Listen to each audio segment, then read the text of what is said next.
This is when the name, the gatehouse, came into prominence. They put gates on the right side, which is your right, my left, on this side of the building, installed these high gates, and then had families live here. And the families would be called down from the main house to open the gates for company, and when the company left, they'd shut them out. So this primarily was known as the gatehouse from the time the gates were installed and used for their company going in and out. Then the Tenneys relocated to New York City about 1900 and came here only in the summertime. They didn't hobnob at all with the Rhode Island crowd, that area. They just stayed away from that part of the, for the summertime. Because New York City is always hot in the summer. So Mrs. Tenney also was from here. She was a Gleason. She lived half a block up. The mansion is still there, although it was turned around later in later years. So Mrs. Tenney, Mr. Tenney from Methuen came here every single summer, including their son, Dan Tenney the first. And there were two children born to Charles and Fanny Tenney. Dan was the only surviving son. They had a daughter, Elizabeth. She died at 11 months. So he would be the only boy in the family, Dan the first.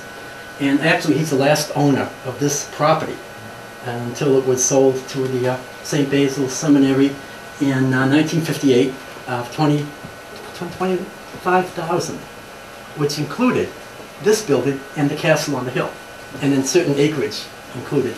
The other properties, the riding park, less than a quarter of a mile on Pleasant Street here, that was given to the city, and the school was built called the Tenney High School, which I graduated from 1963, and a few years ago. And then the school land was donated to the then town, now city of Methuen.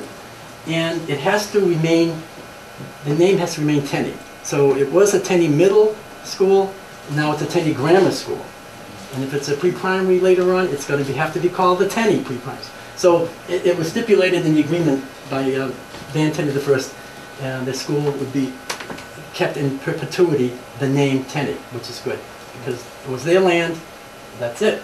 So the Tenneys did very well in their business, which was hats.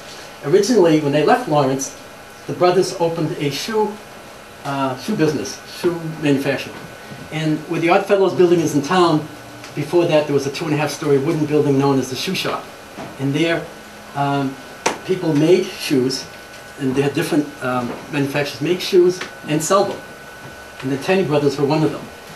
And then when Charles met Fanny, well, Fanny's father was into hats. He had the early hat factory in town.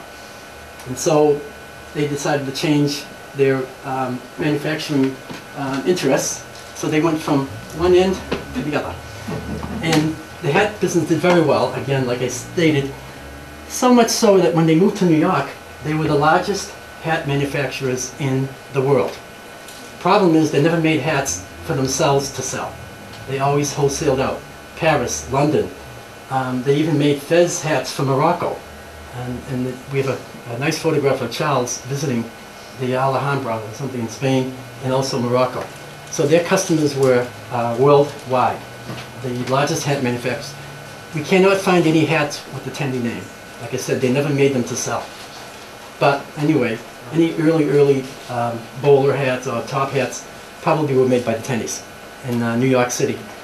So the Tenneys, like I said, lived here only summers until Dan Tenney the first here. His father sold the business before he passed on in 1916, so that Dan went into the Chase Manhattan Bank, and his son also. And the son passed away, because he's gone. The son passed away about 5 to 6 years ago, and their son, his grandson, also named Dan Tenney the third, lives in Cambridge, belongs to an architectural firm. He's the chief architect of a firm in Cambridge called SESA. And they also designed the Whittier Rehab here on Ward Hill in Haverhill several years ago. Wow. He designed that. Charles' great-grandson, Dan's grandson. And actually, he's coming back here to visit in June 18th. And the Methuen Cable TV will be filming us and we'll be interviewed here in this building. And he has more items to bring us. His mother, Connie, passed away. She was a Lippencourt out of Baltimore. I think it was a book company, Lippencourt and Company. Her father owned the business there. So anyway, young Dan now, his parents are both gone. And the strange thing is his mother, Connie, died a year and a half ago on the same exact day, hour, minute, maybe seconds that her husband died. Oh, no kidding. 3 years before. And Wow. young Dan was telling me that it was uncanny how close she had passed to his father, her husband. That's a little thing that happened with them. Anyway, again, young Dan will be coming up to visit. And again, the seminarians took care of the place. They rented this out to the locals. Quite a few families lived here. And the building has been changed and altered and changed and altered. Then it was closed for almost 10 years, and it was run down. The windows were boarded up, but the roof and all that was never kept up, and it was in very, very, very intense disrepair.